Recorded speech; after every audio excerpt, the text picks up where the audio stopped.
Hi, I'm Yvonne Bowyer, and I'm on a mission to eradicate bias from the hiring process. Why?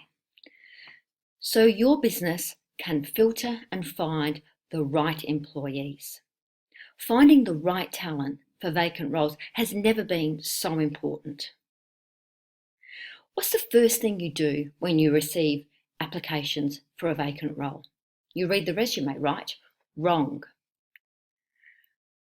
Determining somebody's capability is not predicated on their name and race, how many letters are in their name, on whether they're male or female, on their marital status, sexual orientation. So I wanted to share with you some simple steps that you could use to start to eliminate bias from the hiring process. Number one is to put a hold on the resume. Put it aside, at least for this first screening phase. And number two is to create mini work challenges.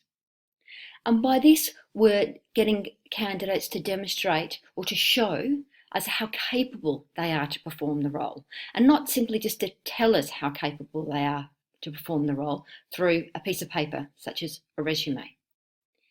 And I want to use Remy People, which is a recruitment web app that I've developed that removes bias from each stage of the hiring process, to show you how you can create mini work challenges and how useful they are to differentiate between excellent performers, average, and really poor performers.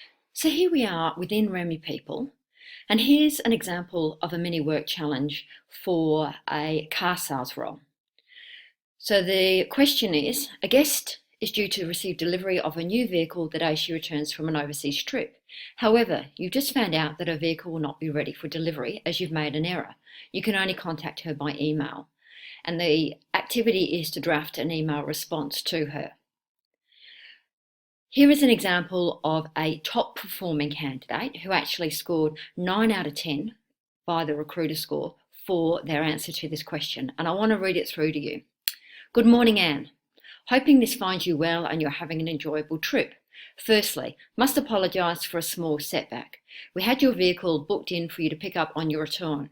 Unfortunately, I made an error in a pre-delivery request and the vehicle will not be available for a few days after the original date. Should you not have a vehicle, we are more than happy to supply a loan vehicle until your car becomes available. Please let me know an appropriate date, time to arrange a loan vehicle if needed. Apologies from myself for this inconvenience and look forward to handing over your new car shortly. Many thanks for your patience. Regards, John. And here you can see the recruiter has outlined what the ideal answer should contain.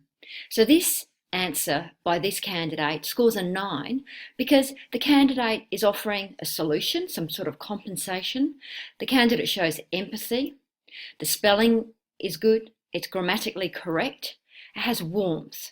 And it does show an apology and truths up to the error. So this is a very top scoring one. I'd like to now show you a very low scoring response.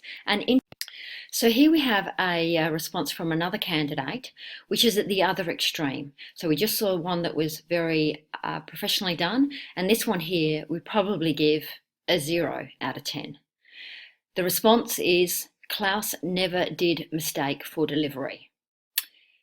This particular candidate said that they were advanced in their English speaking capabilities, and a 0 simply because they didn't actually respond to the question. Okay, so here we have our third candidate, a fairly average number of 4 out of 10. And here's the response. Dear Mrs. Smith, I regret to inform you a delay in your vehicle arriving. It is now expected on this date. We are sorry for the inconvenience. Please call us on if you have further queries. Thanks, customer service team. So whilst here they have actually responded to instructions, the response lacks real empathy or even an apology in terms of the error was the personal fault of the sales consultant. And I think that talks a bit about honesty and trustworthiness as well. And a reminder, these are real candidates applying for a real sales role, and they all have similar levels of customer service experience, having more than three or more years of customer service experience. So I hope this small demonstration has illustrated how effective mini work challenges can be to really distinguish between candidate capability. If you do choose to use REMI People, the advantage is that this process is anonymised. So it removes those irrelevant details, helping you remove bias from this process also. And because it's an automated tool, it can make the scoring and evaluating of candidates so much more efficient. That's it from me. I hope that this has been useful, but I'd love to hear any experiences or feedback you have.